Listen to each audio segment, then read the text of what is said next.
Corruption is a word we hear a lot in South Africa. Either it's because people are participating in it, or there are those who are working tirelessly to eradicate it in the country. But the ones who we owe our thanks to are the investigative journalists who risk it all to get the truth.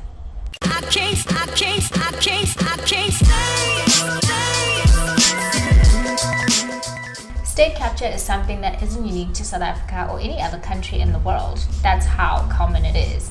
How to Steal a Country is a documentary produced by Rehad, Desai and Kaplan that casts a spotlight on a corruption scandal that implicated our former president, Jacob Zuma.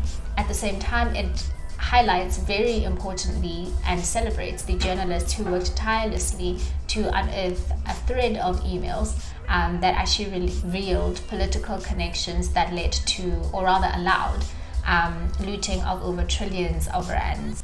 It's, if anything, it's quite an important documentary, because it continues to remind us of something that we are still experiencing today in this country. You know, every chance that the politicians in this country get to speak against corruption, they definitely take that opportunity. But it feels almost like sad for us as a nation, because it's like, it's so easy to speak about it, but if there are people within, you know, various ranks in different spaces that continue to push corruption in order to live better, then it's like, who do you really trust, you know?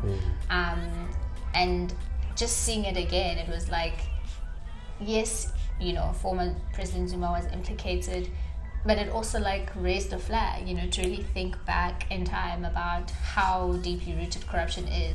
Okay, so basically for me it's a bit all over. It compels you to watch it, but it's a bit all over in the sense of I couldn't get clarity as to what are the facts. You know, I know investigative journalism is centered around facts and things that you can trace. You know, we can't be saying emails, you know, and that is it. Where's the bank statements? Where's the reports, parliamentary reports on ESCOM? Where's the parliamentary reports on Transnet? You know, so I think there's a certain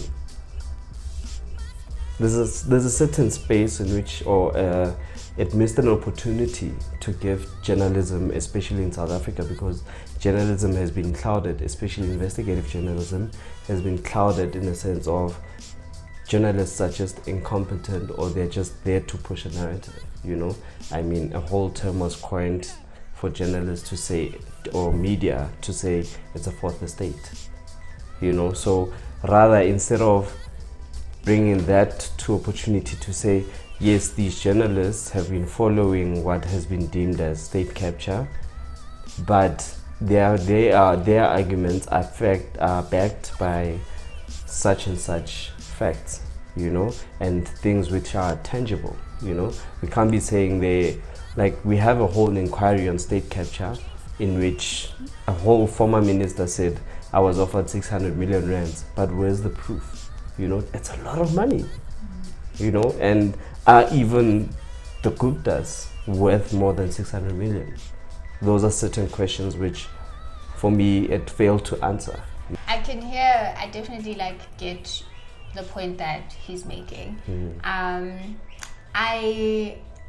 watching it, I was like, then I have to go back in time, read on all of those articles that were published around the emails, read the emails themselves, and find other, you know, sources of intense investigative journalism that we know in the country, sources of news, and find really what they were reporting even around that time, around that. So maybe some of those questions are answered, you know. And then we had the commission of inquiry, which happened after essentially these emails that were leaked were reported on. So it's like, even that commission itself, you know, we're getting testimonies that he's referencing was from the commission itself. So we're hearing testimonies, but we're also not really seeing evidence that's being produced to back up, you know, what the testimonies or whoever's testifying, what they're saying.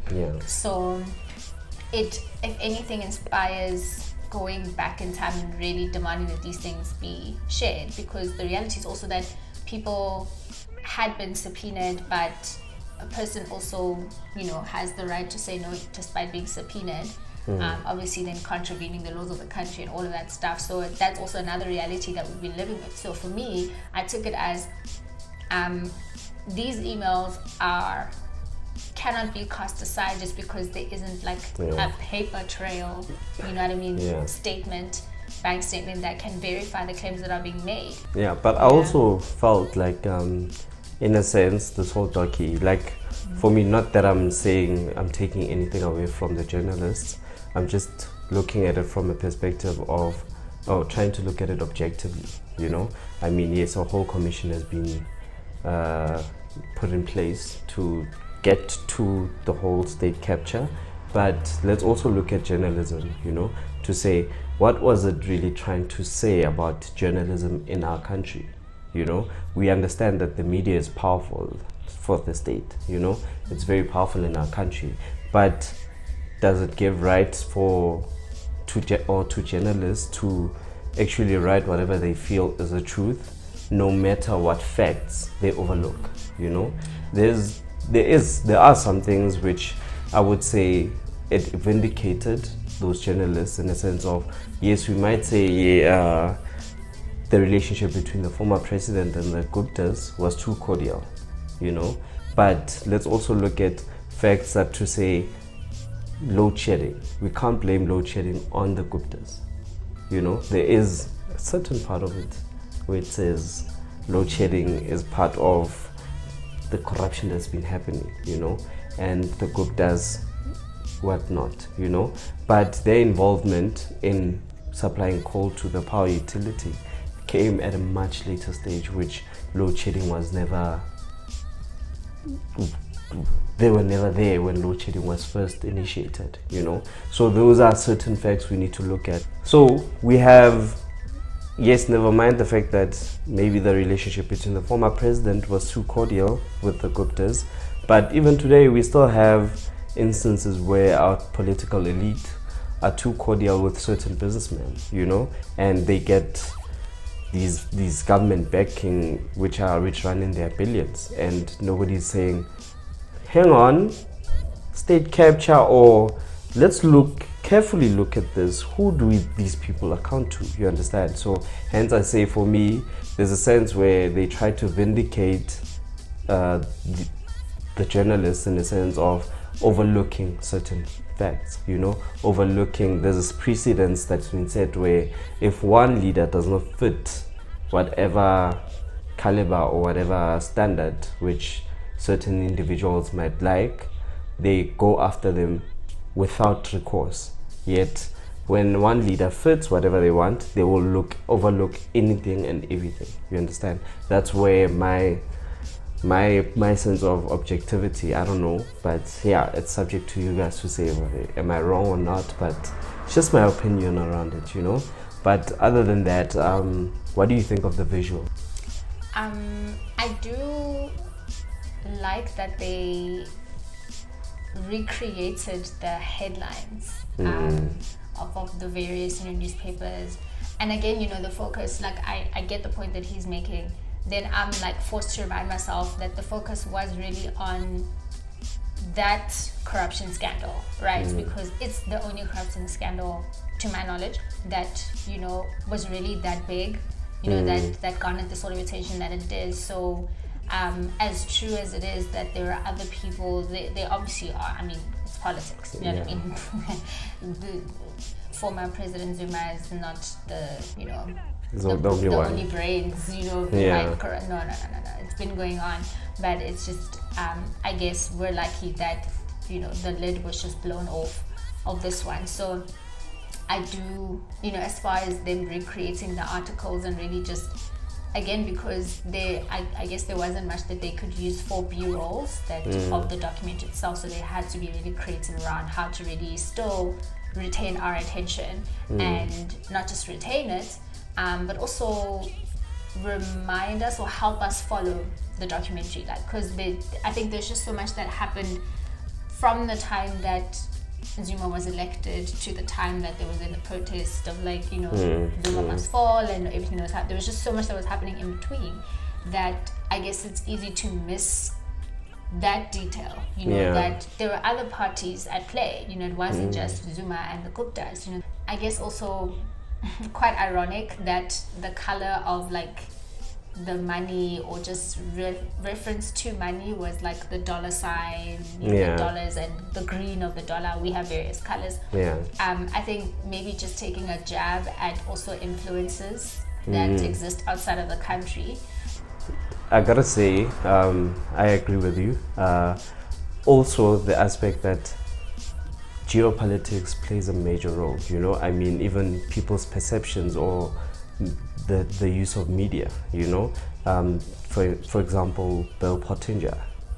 That firm, that PR firm, has been implicated in way more than the state capture, the alleged state capture problem or issue we have in our country, and KPMG, which has had consecutive scandals with regards to cover-ups, auditing cover-ups, and like in some of the visuals for me felt like I'm watching such a high-packed, action-packed movie.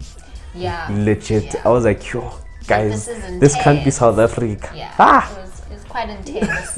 It was so intense. Like, dude, I felt like maybe we might see Jason Bond running through the screen.